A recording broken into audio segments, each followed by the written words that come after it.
સુરત શહેરમાં આગામી દિવસોમાં ચેટીચાંદ, રામનવમી અને રમઝાન ઈદના તહેવારો ધામધૂમથી ઉજવાશે।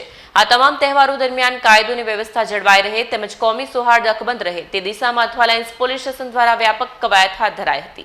સુરત શહેરમાં આગામી દિવસોમાં ચેટીચાંદ, રામનવમી અને રમઝાન ઈદના તહેવાર ઉપરાંત મુસ્લિમ સમાજનો પવિત્ર રમઝાન માસ ચાલી રહ્યો છે। આ તહેવારો દરમિયાન કોમી એકતા જળવાઈ રહે અને કોઈ અનિચ્છનીય બનાવ ન બને તે માટે પોલીસ કમિશનર અનુપમસિંહ ગેહલોતના માર્ગદર્શન હેઠળ વિશેષ તકેદારીના ભાગરૂપે અથવાલાઇન્સ પોલીસ દ્વારા ફૂટ પેટ્રોલિંગ હાથ ધરાયું। વિસ્તારમાં આવેલા મંદિર, મસ્જિદ અને સુરતની સૌથી મોટી હઝરત ખ્વાજા દાદાના દરગાહ સહિતના સંવેદનશીલ સ્થળોની મુલાકાત લઈ સુરક્ષા વ્યવસ્થા પારદર્શક રાખવામાં આવી। અધિક police commissioner sector 2 Mahendra Bagadiya અને ડીસીપી ડોક્ટર નિધિ ઠાકુરના માર્ગદર્શન હેઠળ પીઆઈ IM ઉડર અને તેમની ટીમે સાગર હોટેલ, ન્યૂ ખાસદાના road, Momnawad, Sagrampura, Hindu garden colony સહિતના વિસ્તારોમાં પેટ્રોલિંગ કરી લોકોને શાંતિ જાળવવા અપીલ કરી હતી। કેમેરામેન હકીમ શેખ સાથે વસીમ હાસમીનો રિપોર્ટ, આઝાદ ન્યૂઝ, સુરત।